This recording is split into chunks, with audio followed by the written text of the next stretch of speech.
To check that, we have this bubble over here which has to be brought in center using the counterweight. You can move the counterweight position and you have to bring the bubble in the center.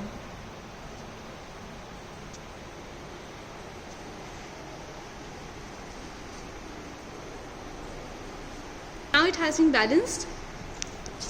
So this is the tank, and we have this rod, a beam you can say, which is supported on this fulcrum.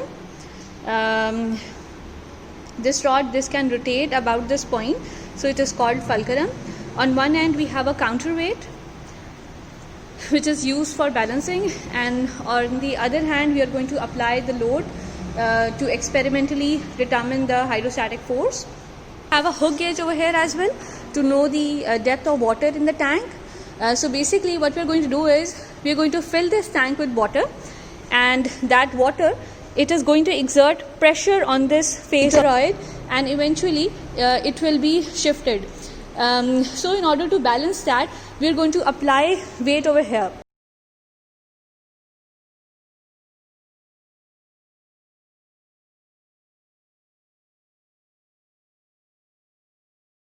So we are filling this tank with water. First step is to know the depth of water such that the bottom of that rectangular face or the bottom of the toroid just touch the water surface.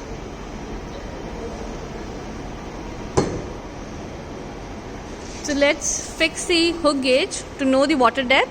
Gauge points the water surface, and so it has been basically set 0, 0.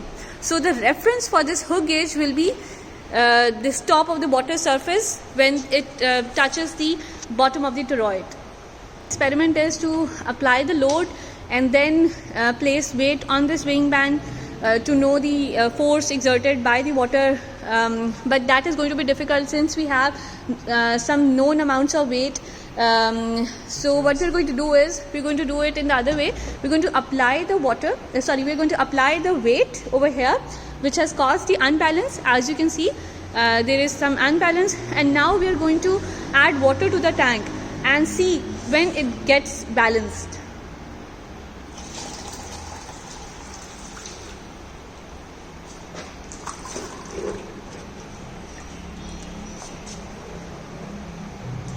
So only that much amount of water will be added till this beam it gets balanced. We have to notice the center of the bubble. When it gets to the center, it is balanced. You can see the tilt has, let me get to the other side.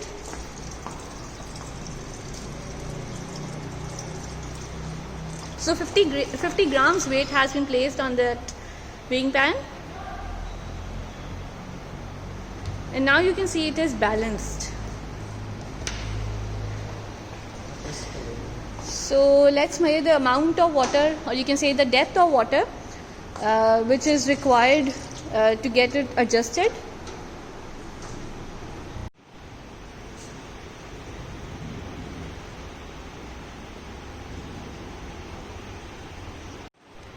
So we read the line where this vernier scale 0, it touches the main scale reading.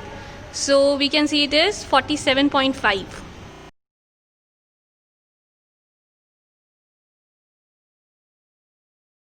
So now we are going to put some more weight. So more 20 grams weight has been put over here. So total 70 grams weight is there.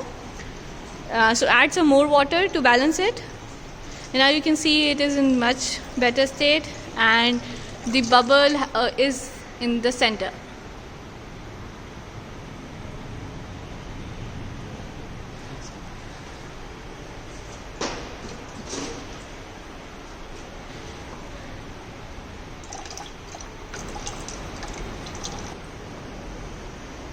The reference of this needle of hook gauge is the initial water height.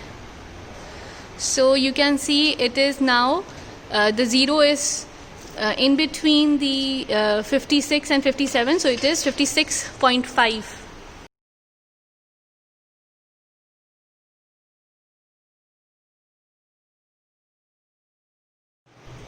So the third observation is for 90 grams of weight placed over here.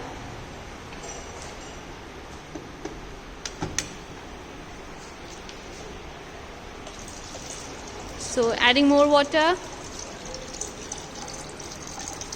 and the bubble is in the center. Okay, so let's see the water depth.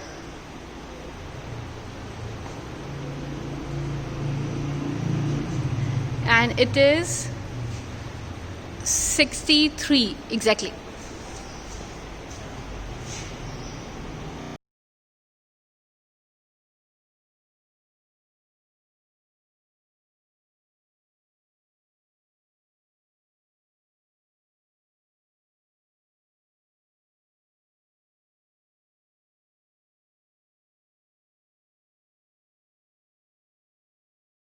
So the case 2 for fully submerged case, so we have placed 250 grams weight over here, and now we're going to fill it with lots of water.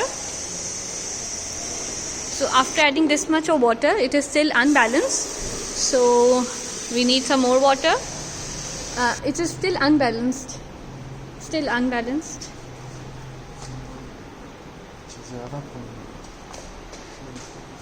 So by mistakenly more water added to it, so we're going to release some.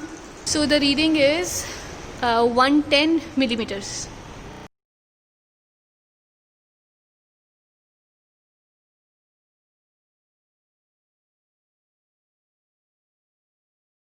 Place 270 grams of weight, and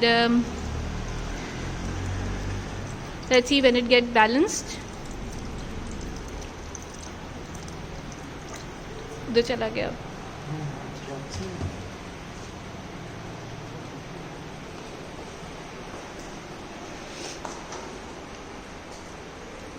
ठीक हो गया. It's done. So let's see the hook gauge reading after adjusting it. 117 millimeters. 90. So 290 grams of weight has been placed on the wing balance, and we'll see how much water is required to counterbalance it.